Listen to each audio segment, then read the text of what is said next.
अवघे माझ्या मागे मागे आज देतो पोट भरी पुरे म्हणाल तो वरी हळू हळू चाला कोणी कोणाशी न बोला आजी देतो पोट भरी पुरे म्हणाल तो वरी तुका म्हणे सांडा घाटे तेने नका भरू पोटे आजी देतो पोट भरी पुरे म्हणाल तो वरी विठ्ठल विठ्ठल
याल तरी यारे लागे अवघे माझ्या मागे मागे आजी देतो पोट भरी पुरे म्हणाल तो वरी पांडुरंगा करू प्रथम नमन दुसरे चरण संतांची या मनोजवं माम ऋतुतुल्य वेगम जितेन्द्रियं बुद्धिमतां वरिष्ठं वातात्मजं वानरयूथमुख्यं श्रीरामदूतं शरणं प्रपद्ये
भक्ती सेवेसाठी निवडलेला अभंग जगतवंदनीय जगद्गुरु देवमान्य श्रीमंत श्री तुकोबाराय.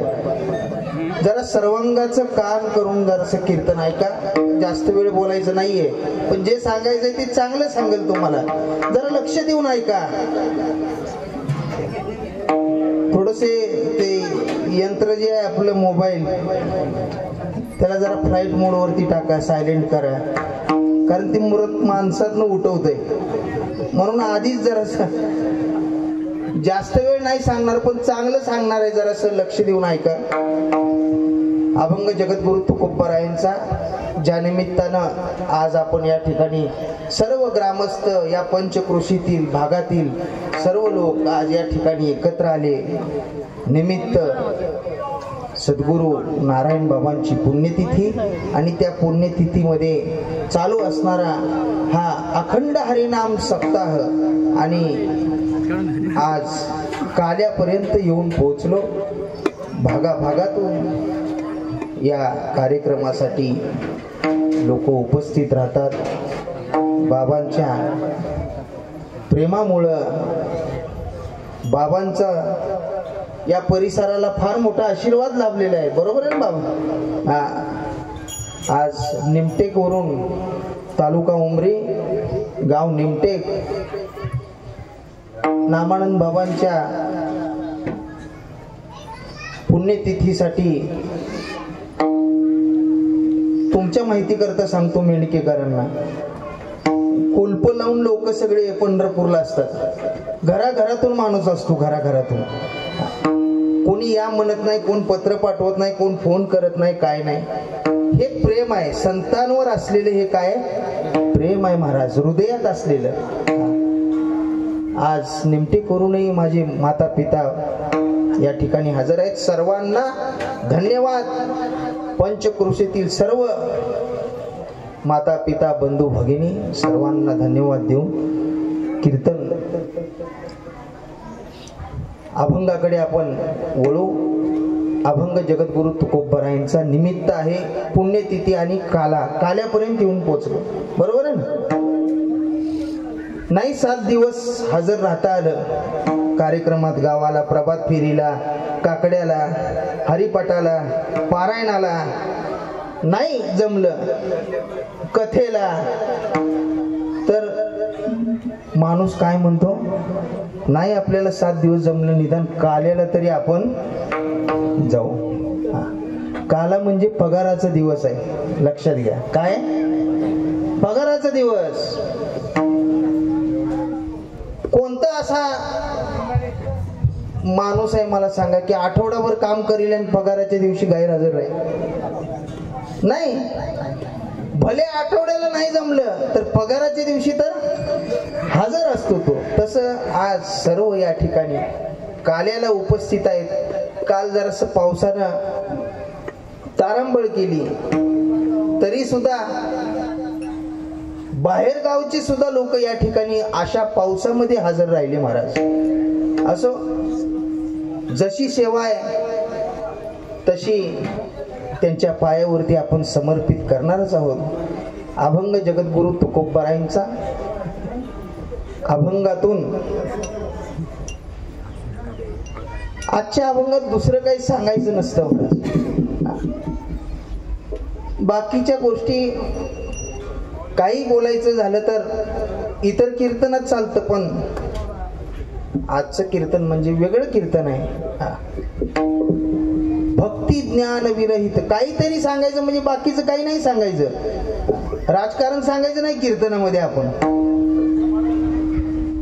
भक्ती ज्ञान विरहित इतरा गोष्टी न कराव्या, प्रेम भरे वैराग्याच्या युक्ती.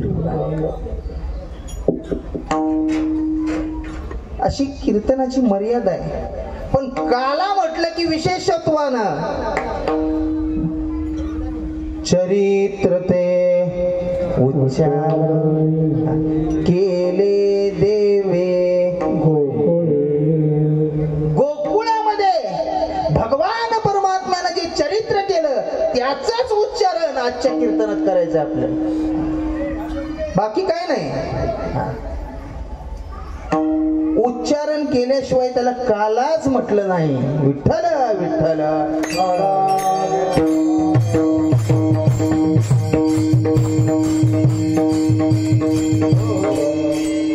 म्हणून आजच्या या काल्याला एक शब्द आहे पहा, प्रसाद. बरोबर आहे ना? प्रसाद. प्रसाद या शब्दाचा अर्थ काय? घरी खायला मिळत नाही म्हणून आपण इथे येतो का? याचा अर्थ असा आहे का?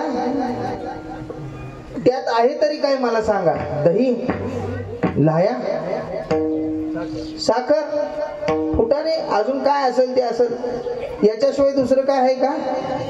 मग हे आपल्याला घरी करून खाता येत नाही का? येत ना. मग इथंच काय एकत्र येऊन एवढा अट्टहास करायचा? हा याला प्रसाद म्हणतात. घरी खाल्ल्यानंतर तुम्हाला ते कोणी प्रसाद म्हणणार? प्रसाद या शब्दाचा अर्थ आहे प्रसन्नता. आणि प्रसाद फक्त परमार्थामध्येच मिळू शकतो महाराज. मनाची विषण्णता आणि मनाची प्रसन्नता फार फरक आहे. विषण्ण चित्त हे सुखाची हानी करतो, सुखाची. आणि प्रसन्न चित्त हे दुःखाची हानी करतो. विषादे सर्व सुखानाम अनिरशोपजायते, प्रसादे सर्व दुःखानाम अनिरशोपजायते. प्रसन्नता, मनाची प्रसन्नता. किती प्रसन्नता पाहिजे हो माणूस? माणसाकडे प्रसन्नता किती पाहिजे? भागवत कधी वाचलं का नाही तुम्ही? आपली हरिपाठाची पंचायत आहे. भागवत ऐका महाराज, एकदा ऐका, जरूर श्रवण करा. सुदामजीचं चरित्र आलेलं आहे. सुदाम हा कोण होता? ब्राह्मण होता. मला तिकडं नाही जायचं, पण भगवान परमात्म्याचा काय होता? मित्र म्हणू नका. त्याला कंसात शब्द जोडा अगोदर.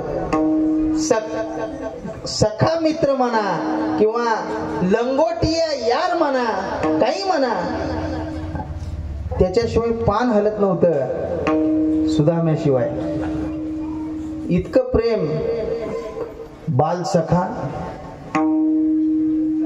ज्यावेळेस अयोध्येचा राजा झाला, कोण?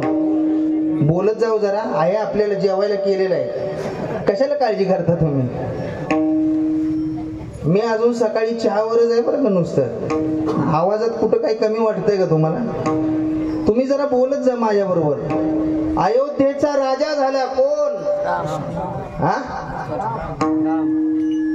राम. द्वारकेचा राजा झाला कोण?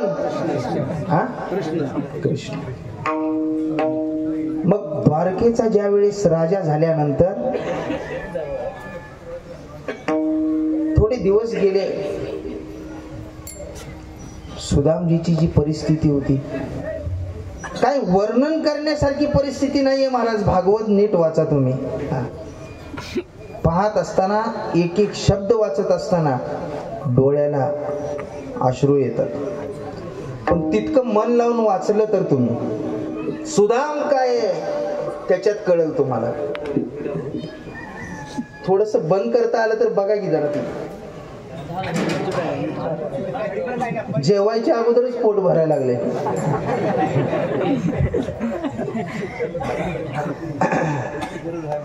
ठसकासारखा फोडणी सगळी नाकातच आहे. असू द्या, असू द्या. वेळेअभावी त्यांनी तरी काय करायचं बिचाऱ्यांनी. पावसामुळे नियोजन सगळं आत घ्यावं लागलं त्यांना. असो, काय हरकत नाही. ज्या वेळेस राजा झाला, परिस्थिती इतकी हालाकीची सुदामजीची. अन्न नाही महाराज खायला. विचार करा त्या गोष्टीचा. आणि मग एक दिवस आठवण काढली सुदामजीच्या पत्नीनं. तिचं नाव काय माहिती आहे का तुम्हाला? सुशीला.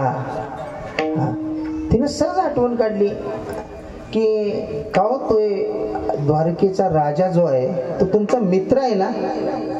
अरे मित्र म्हणू नको, सुदामजी म्हणतात बाल सखा म्हण. मग तुम्हाला भेटायची इच्छा होत नाही का? होती ना ग सुशीला. असं का म्हणतेस? आतापर्यंत कधी भेटला नाही, कधी गेला नाही. त्यावेळेस डोळ्यात अश्रू आणून सांगावं. कसं जायचं? आपल्या हातात काही नाही. 3 ठिकाणी मोकळ्या हाताने जाऊ नये असं शास्त्रानं सांगितलंय. 3 ठिकाणी, एक मित्राच्या घरी, एक देवाच्या घरी आणि एक संतांच्या. मोकळ्या हाताने माणसानं जाऊ नये. आपल्याकडे काही नाही, कसं जावं? काहीतरी करते म्हटले व्यवस्था. व्यवस्था करते म्हटल्यानंतर काय हायच काय त्यांच्याकडे मारायचं? कुठेतरी मुठभर पोहे मागून आणलेले शेजाऱ्याकडून, आणि ते पोह्याचं प्रमाण काय टिफिन आहे का काय, डब्बा आहे का काय त्यांच्याकडे, गाडग्यामध्ये भरले, गाडग्यामध्ये. ती दिलं. जा तुमच्या मित्राला भेटून या. लट लट लट लट अंग कापत होत. त्राण राहिला नव्हता अंगात, चालायचं सुद्धा.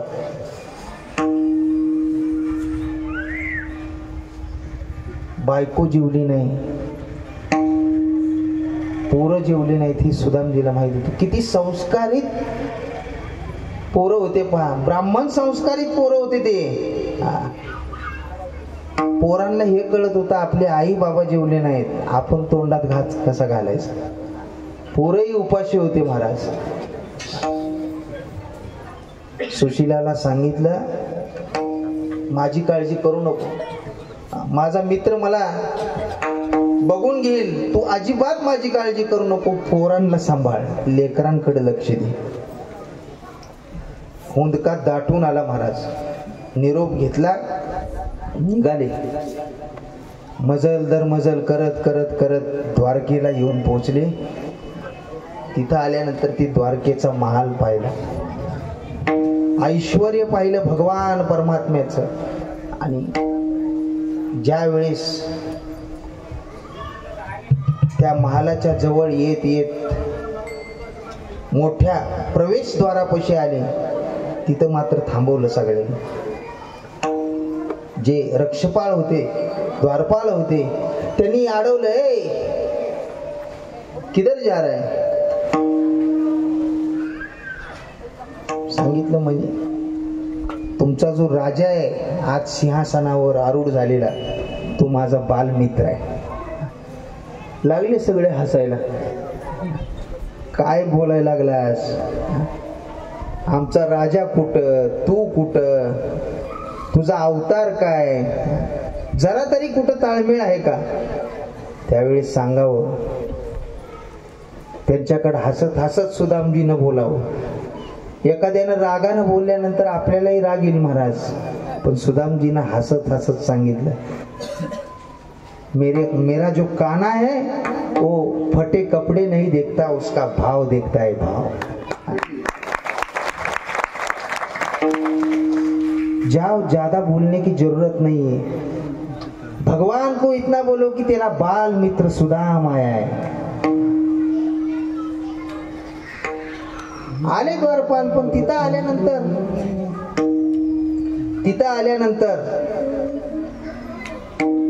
जवळ येऊन उभारतात भगवान परमात्म्याच्या. बोलायची धाडस कोणाची आहे महाराज? कोण सांगणार असा असा मित्र आला म्हणून? शांत उभारलेले द्वारपाल. भगवान परमात्म्यानेच विचारलं, अरे काय काम काढलं, चुप क्यों खडे हो? बाहेर एक दरवाज्यावर असा व्यक्ती आलेला आहे, असा एक माणूस आलाय की जो सांगतोय की मी बालमित्र आहे, पण पण त्याच्याकडे पाहिल्यानंतर, त्याची अवस्था पाहिल्यानंतर आम्हाला नाही वाटत देवा तो तुमचा बालमित्र असेल. देवाने सांगितलं, पण एवढं सांगितल्यानंतर तू नाव नाही विचारलं का रे त्याला? काय नाव आहे ते? हो विचारलं ना. काय सांगितलं? नसीर पे है टोपी, नतन पे है जामा, कहे तो नहीं अपना है खुदावा. नसीर पे है टोपी, नतन पे है जामा, कह दो कन्हैया से नाम है सुदामा. भटकने भटकने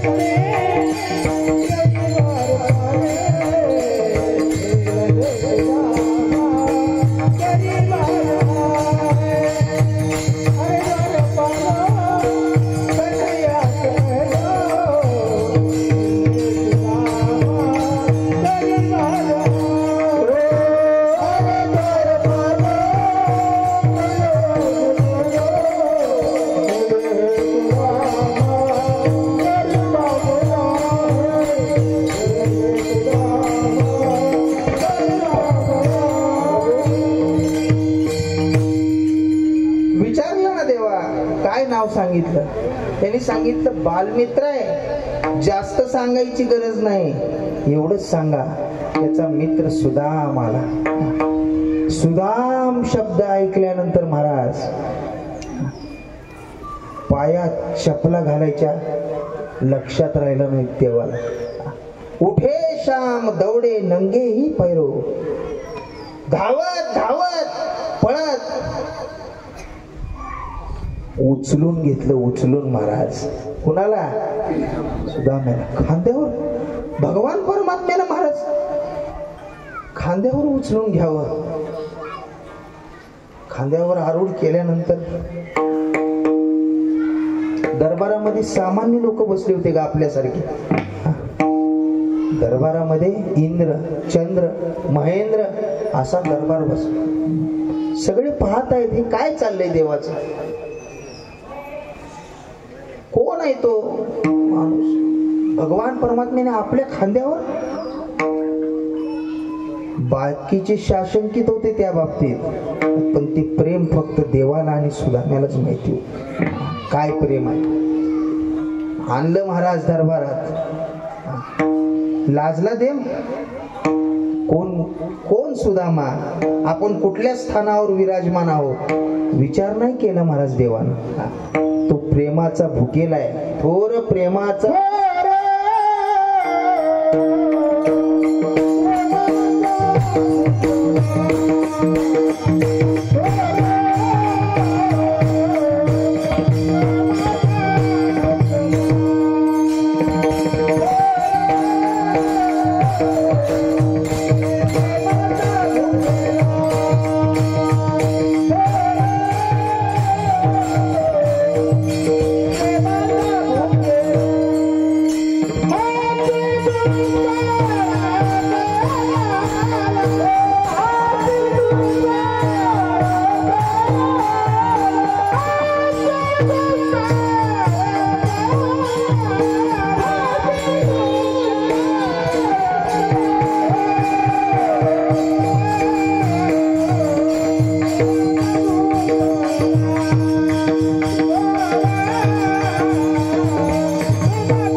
सिंहासनावर बसवलं महाराज आणून, जिथं देव बसत होता त्या सिंहासनावर.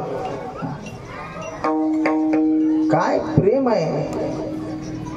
एवढ्यावर नाही थांबलं, पुढं ऐका नीट. आता सोन्याचं पात्र आणलं, सोन्याचं ताट सोन्याचं आणलं. लक्ष्मीला बोलावलं. पाय धुवायचा कार्यक्रम. सगळे पाहत आहेत दरबारातले. मुदका आवरणा सुदामजीला. पण मी जर रडावं या ठिकाणी रडलो तर कुठंतरी असं म्हणतील की हे भिकारी बामण काहीतरी मागायला आलंय म्हणून रडायला लागले. इथं रडू येऊ दिलं नाही महाराज.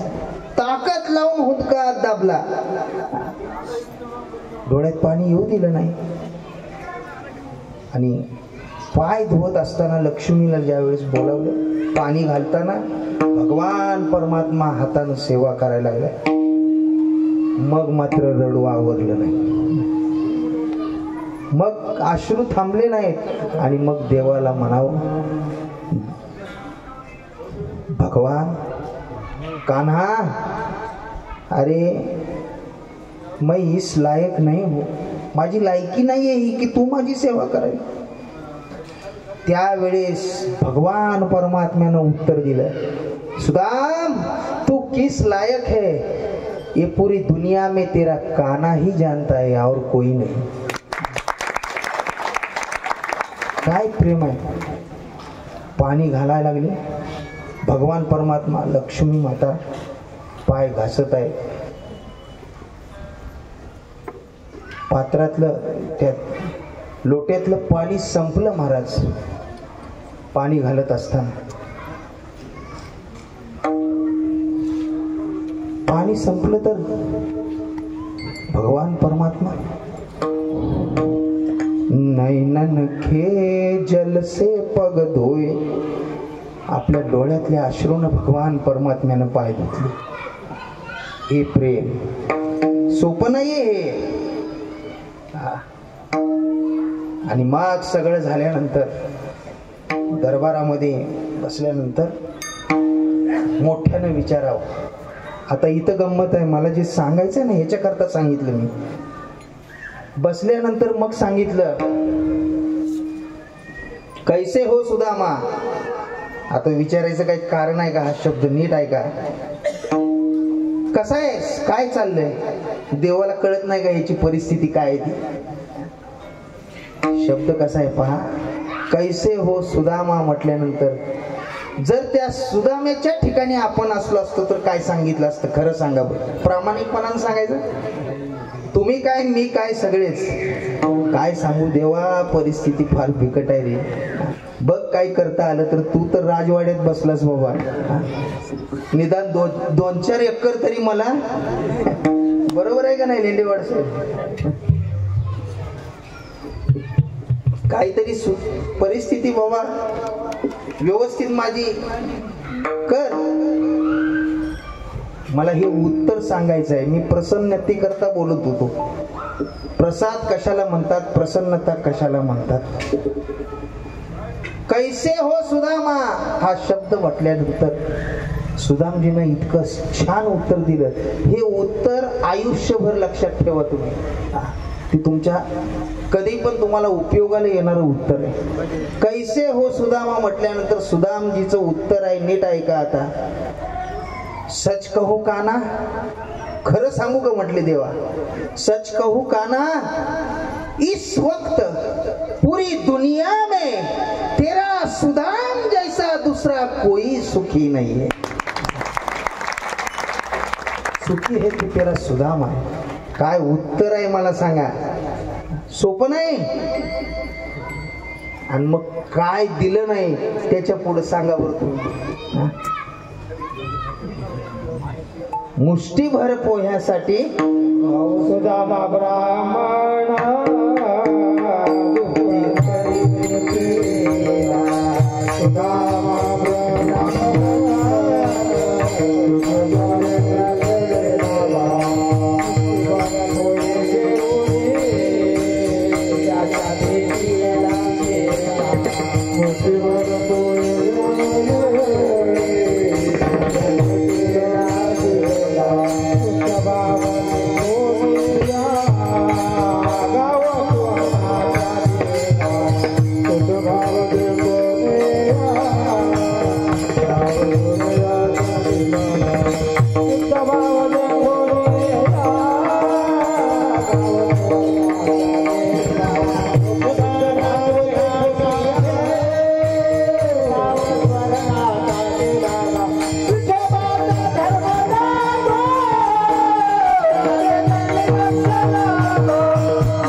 प्रसन्न चित्त ठेवायला शिका.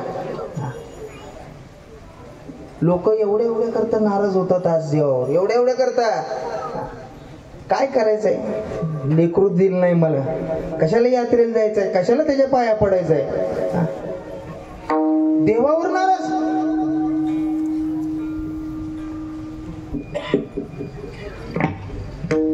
लेकरू दिलं नाही म्हणून नाराज होतात माणसं. त्याला नीट सांगा, जो पोरगा भर रस्त्यात भर चौकात जोड्या सहित बापाला लाथ मारतो त्याच्याकडे बघ, आणि त्याच्याकडे बघितल्यानंतर मग म्हणतो मला दिलं नाही तर बरं झालं. तो का म्हणे का रे देवावर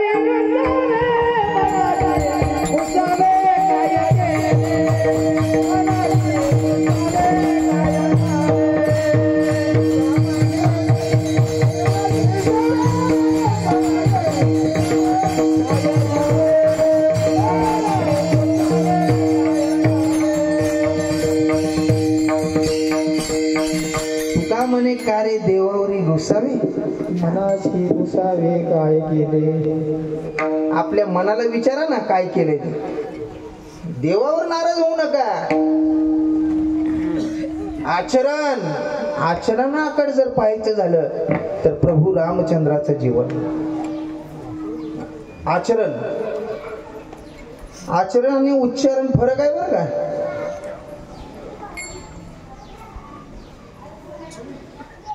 तुम्ही पहा, रामायणाकडे जरा नीट पहा. एक भाऊ वनवासाला जातो तर दुसरा भाऊ संन्यास घेऊन नंदीग्रामात बसतो. महाराज, किती प्रेम भावाचं भावावर.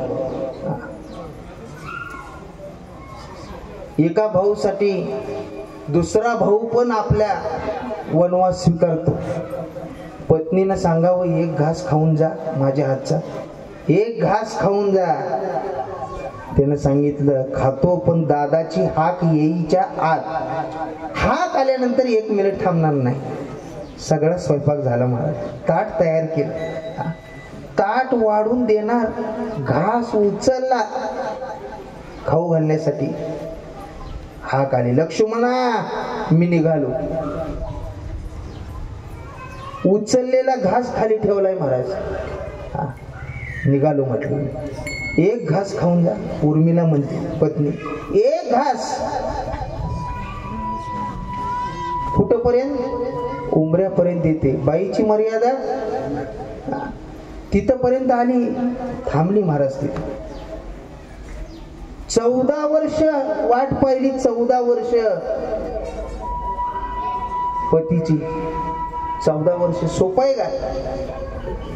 खरं सांगा बरं, 1 दिवसाचा उपवास करता का नीट? तुम्ही एकादशी करता का नीट? स्मरून सांगा बरं स्वतःला. किलोभर साबुदाण्याची खिचडी पुरत नाही पठ्ठ्याला. दुपारी अजून पाठीवर शेंगा बायकोला भाजायलाच लावतो. डझनभर केळं उडवतो. लिटरभर दूध आणतो. तरी थोबाड सुकलेलंच असतं अजून. एखाद्याने विचारावं, का हो पाटील, एकादशी आहे ना म्हणतो आज. हे उपवास आहे वय आपला. 14 वर्ष उपवास महाराज. त्याचे कारण वेगळे. उपवास का धरला होता, कशासाठी धरला होता, उपवास धरल्यानं काय झालं, हे सांगत बसायला आज माझ्याकडे वेळ नाही. मी ते सांगत बसणार नाही. आचरणाकरता सांगितलं. आचरण पाहायचं असेल तर प्रभू रामचंद्राचं जीवन. पण आजच्या कीर्तनात आपल्याला काय करायचंय? चरित्र ते उच्चारावे. भगवान परमात्म्यानं जे चरित्र गोकुळामध्ये केलं त्याचं उच्चारण. सर्व सांगत बसायला टाइम नाही. देवकी मातेच्या गर्भामध्ये ज्यावेळेस भगवान परमात्मा होते, अगोदर आकाशवाणी झाली होती. सक्का भाऊ होता कंस. नाही देवकीचा सक्का भाऊ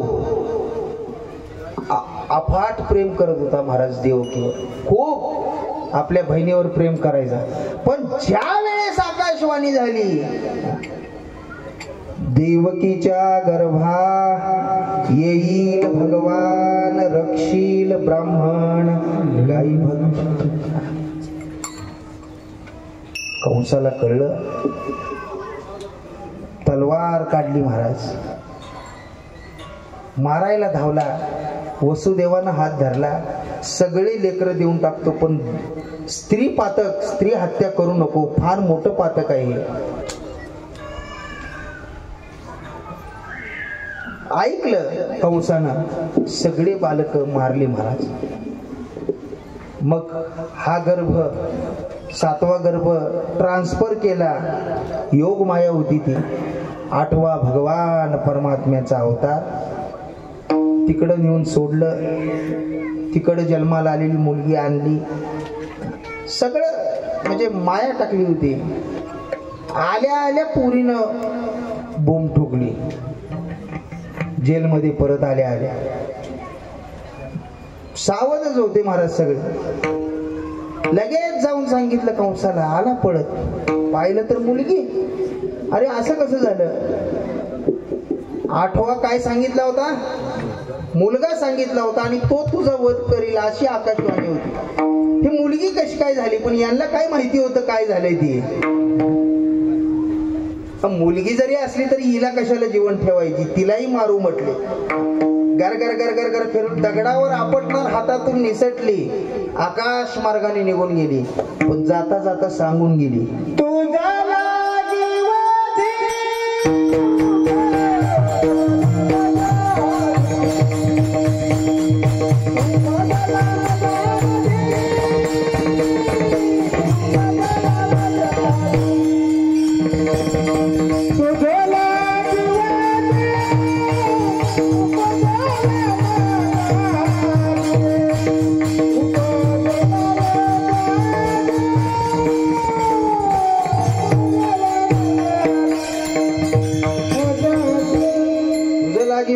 उपजला. तिला जाताना सांगून गेली. म्हणते काय? माया होती ती. सांगितलं, मामा मला का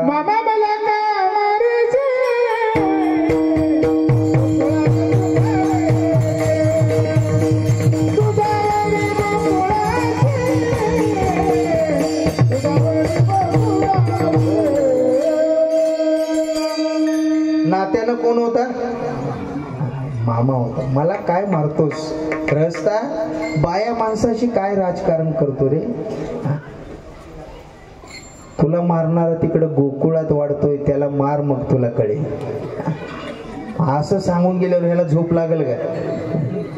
पाणी प्यायला लागला तर पाण्यात कृष्ण दिसायचा, जेवायला लागला तर ताटात कृष्ण दिसायचा. महाराज किती प्रयत्न केले, अनेक राक्षस महाराज, काक बक रिठा, आगासूर दैत्य गिळण्यासाठी गेला महाराज. पण देवानं तोंडात प्रवेश करून आपली उंची वाढवली. गिळीता आगासूर चिरोनी सांडिला हो. आणि मग तिकडे भगवान परमात्मा हळूहळू हळूहळू हळूहळू रांगू लागले. रांगता रांगता बोलू लागले. बोलता बोलता चालू लागले. जरा कीर्तनामध्ये लवकर मोठा होतो कृष्ण. 2 तासाचीच मर्यादा आहे ना आपल्याला. आणि मग मोठं झाल्यानंतर भगवान परमात्म्याला असं सगळ्या गोपाळांना जवळ घ्यावं, त्यांना सांगावं, का रे हे असे काय रे तुमच्या तब्येती? मोठे मोठे राक्षस मारायचे आपल्याला, जरा खात जा, धष्टपुष्ट बनवा तब्येत. कसं खायचं कृष्णा देवा, कसं खायचं म्हटले. का? आमची आई सगळं मथुरेमध्ये त्या राक्षसाला नेऊन विकते. आम्हाला पांढरं पाणी सुद्धा ठेवत नाही घरात. असं आहे का म्हटले. हो ठीक आहे, काय हरकत नाही. उद्यापासून नीट ऐका, उद्यापासून खाऊ घालायचं काम माझ्याकडे, व्यायाम करायचं, मेहनत करायचं काम तुमच्याकडे. काही हरकत नाही म्हणे देवा, खाऊ घाला. मग हळूच सांगावं. खाऊ घाला बरोबर आहे, पण त्याच्यासाठी आपल्याला चोऱ्या कराव्या लागतील. काही हरकत नाही देवा, चोरी करून का होईना पण तुम्ही आम्हाला खाऊ घाला. ठरलं. आणि मग ठरल्यानंतर देवानं सांगितलं काही हरकत नाही, आपल्याला चोरीच्या घरी जायचं आहे. आता तुम्ही सगळे माझ्या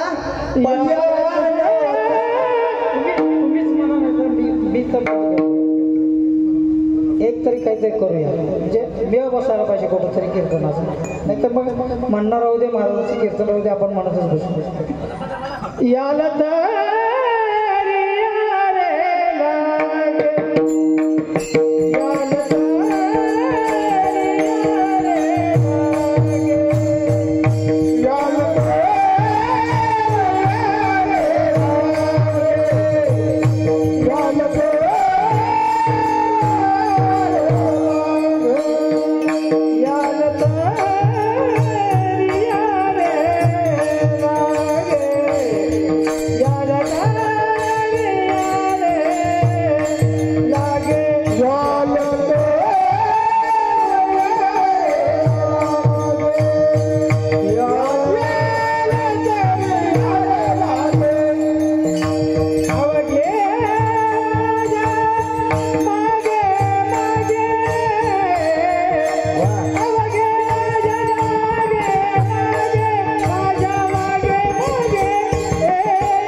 कुठे यायचंय? मागे याल तरी यारे लागे, अवघे माझ्या मागे मागे. ठीक आहे, येतो देवा, पण आपण चोरीच्या घरी चाललो, रात्रीची वेळ आहे, गोकुळ शांत झोपेत आहे. ज्या वेळेस आपण जाऊ तिथं गेल्यानंतर आपण चोरी करू, त्यावेळेस आपल्याला काय मिळणार आहे? तर त्यांनी सांगितलं चोरी केल्यानंतर तुम्हाला पोटभर मिळणार आहे, पोटभर देणार आहे. आजी देतो पोटभरी, पुरे म्हणाल तो वरी. पोटभर, पोटभर या शब्दाचा अर्थ कळतो का जरा तुम्हाला? हा, पोट भरल्यानंतर एखाद्यानं जर असं लाडू आणून दिला, नको नको अहो बस झालं, आता हे जाणार नाही, याला काय म्हणतात? बरोबर आहे ना? दुर्वास ऋषीचं उदाहरण सांगतो, जरा लक्षात घ्या. रात्री 12 वाजले होते, पांडव वनवासामध्ये असताना रात्री 12ला पांडवाच्या घरी गेले. कोण? एकटे गेले नाहीत, 60,000 शिष्य घेऊन. आणि रात्री 12 वाजता जाऊन गाढ झोपेत असलेल्या त्या पांडवांना एकच आवाज दिला तिथं गेल्यानंतर, नम पार्वते पते हर हर महादेव. असं म्हटल्यानंतर खडबडून जागे झाले महाराज सगळे. पाहतात तर दुर्वास, काय करायचं, गेले सगळे. आज्ञा गुरुदेव. धर्मराजा पुढे गेले होते, सांगितलं धर्मा भोजन पाहिजे रे, भूक लागली. किती वाजता? एकटा आहेत का? किती जण आहेत? 60,000. भूक लागली. धर्माने सांगितलं काही हरकत नाही गुरुजी, स्नान करून या, तयारी करतो. स्नानाला पाठवल्यानंतर एक थाळी त्यांच्याकडे अशी होती की त्या थाळीमध्ये पाहिजे तितकं अन्न तयार व्हायचं, पण ती एकच वेळेस पाहिजे, परत होत नव्हतं. थाळी धुवून ठेवली की विषय संपला त्याचा. काय करायचं काय करायचं. द्रौपदीनं हाक मारली, म्हटले आता त्याला बोलवल्याशिवाय हे संकट आता कोण सोडवणार नाही. हाक मारली देवाला, लगेच हजर. बोल, काय शंका आहे, काय मनात इच्छा आहे. म्हणले काय नाही देवा, दुर्वास आलेत, शिष्यांबरोबर आलेत, भोजन मागतात. कसं शक्य आहे इतक्या लवकर मी देणं. म्हणले बघ मलाच काही खायला आहे का. देव काय म्हणतो, मलाच दे काहीतरी खायला.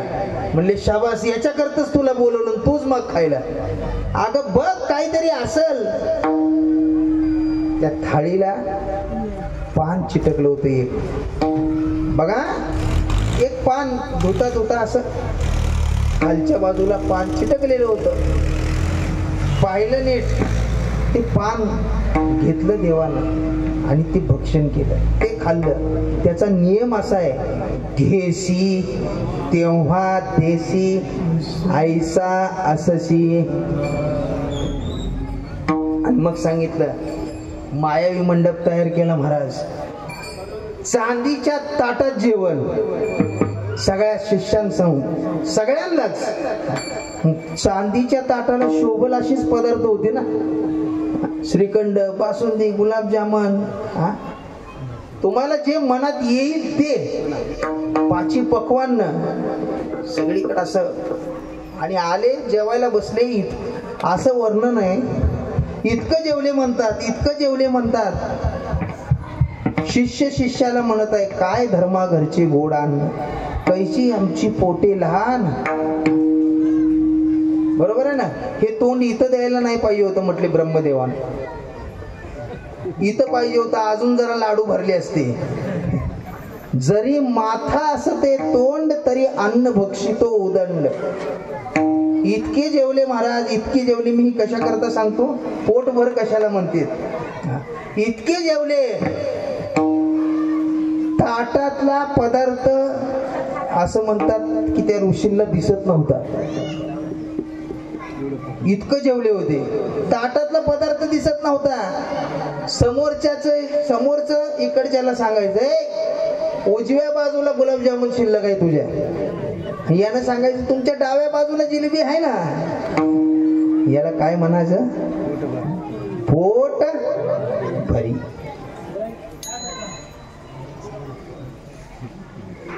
महाराज, देवानी सांगितलं मी तुम्हाला पोटभर देणार आहे. पोटभर म्हणजे पुरे म्हणेपर्यंत, बास बास म्हणेपर्यंत मी तुम्हाला खाऊ घालणार आहे. पण आता चोरीला जायचंय, लक्षात ठेवा. चोरीला चालले. देवानं सूचना दिली होती कसं जायचं, ती कसं जायचंय आपण.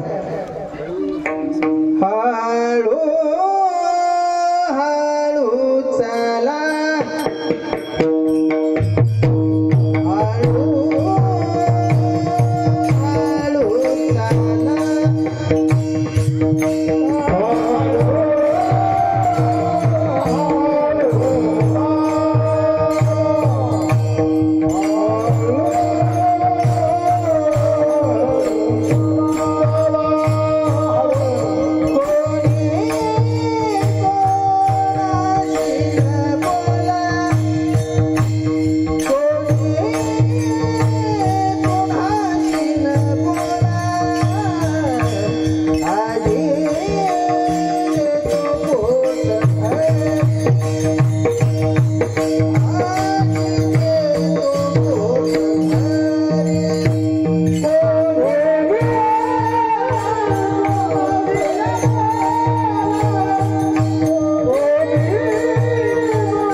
सांगा की राव आता. हळू हळू हळू हळू ढाळे ढाळे. सांगून सुद्धा, सूचना देऊन सुद्धा 2-4 इकडं, 2-4 तिकडं, 2-4 पुढं, 2-4 माग अशी चालायला लागली. देवानं पाहिलं, हे इकडे रे म्हणले सगळेजण. काय देवा, पिक्चर बघायला चालला का, सिनेमा पाहायला चालला? अरे रात्रीची वेळ आहे, गोकुळ शांत झोपेत आहे. कोण गप्पा मारताय काय, हसताय काय, ओरडताय काय? आपण चोरी करण्यासाठी निघालो, चोर आहे आपण. मग कसं केलं पाहिजे? हळू हळू चाला, कोणी कोणाशी न बोला, शब्द देखील काढू नका, अशी चोरी. आणि मग चोऱ्याचं काय सांगायचं महाराज. आता किती चोरी, किती खोड्या महाराज, ते त्यानंच करू जाणं. म्हणून उच्चारण करायचंय, त्याचं आचरण करायला जाचाल तर फटके खाचाल. त्याचं आचरण करू नका, त्याचं फक्त उच्चारणच करायचंय महाराज.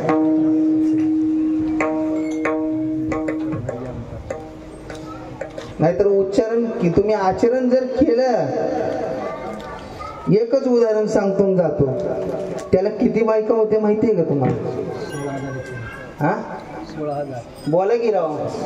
हा, 16,108. तुम्ही एखादी जास्त करून बघा बरं, एकच करून बघा, फारकतच मिळणार तुम्हाला लगेच. अवघड आहे, त्याचं आचरण करायचं नाही आपल्याला, उच्चारण. मग इतका त्रास गोकुळवासियांना, पण तो त्रास वाटत नव्हता महाराज. एक गवळण रांगोळी काढत होती, रांगोळी इतकी सुंदर महाराज तिनं रांगोळी काढलेली.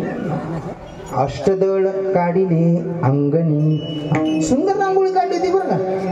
हे राजाचं पोरग, त्यात असं बिलिंदर, ते जवळ गेला आणि म्हटलं, ए काय करतेस ग? तिने सांगितलं, कृष्णा अरे रांगोळी काढते.